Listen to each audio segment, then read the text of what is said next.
I uploaded a video a couple days ago entitled The Curse of the Adulterer, trumpet number 3.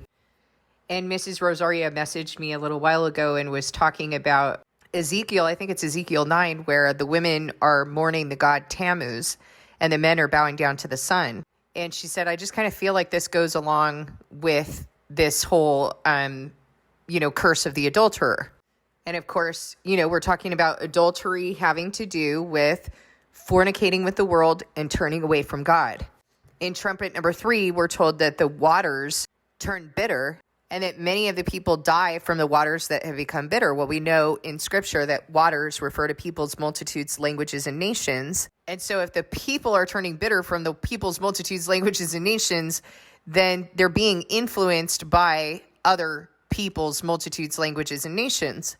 By paganism that's calling itself Christianity. This is fornication with the world. This is adultery. This is the fulfillment of what God was establishing with adultery. So, by the way, someone got upset on that video because I was talking about slavery. Listen, God has established prostitution. He has established slavery. He has established rape. All of these things God has established in order to help you understand certain things. Yes, they're terrible. And you know what?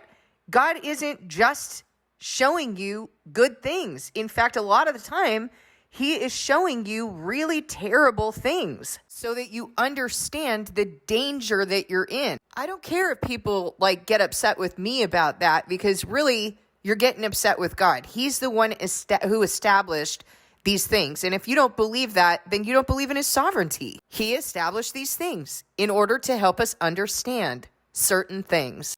Some things that are good and some things that are terrible. He needs you to understand the severity of their terribleness in order to understand the severity of the danger that you are in when you choose apart from him. When you choose to be a slave to the world, for example.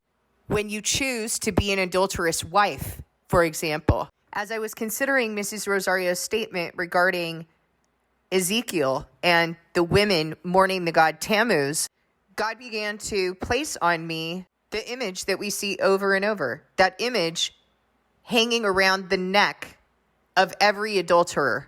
That cross to Tammuz. And he placed on me this scripture in Hosea chapter 2. Rebuke your mother, rebuke her, for she is not my wife, and I am not her husband.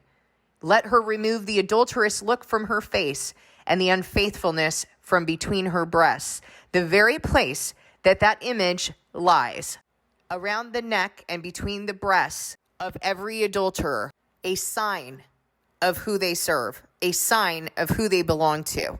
One of the things that she pointed out to me, which I think is very important, is that in Ezekiel 8, that God goes on to say that you will see even more detestable things than this. So he's showing Ezekiel as he's going through the temple, you're going to see more detestable things than this. And because he tells you from the very beginning that he is going to show you the idol that provokes to jealousy, because that's what's there. That's what's in there.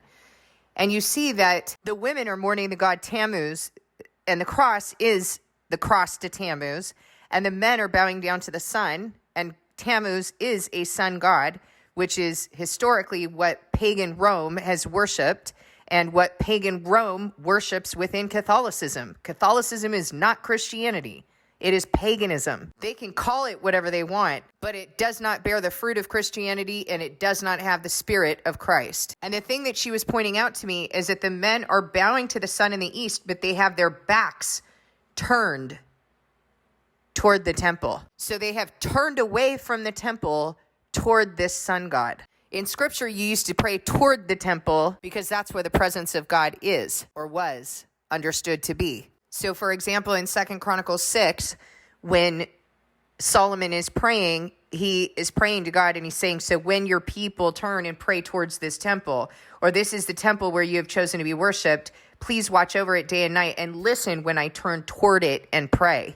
Daniel prayed 3 times a day toward the temple, but these men are praying away from the temple. They have turned their back on the temple of God and they are praying towards something else. You understand? That's what they're doing in counterfeit Christianity.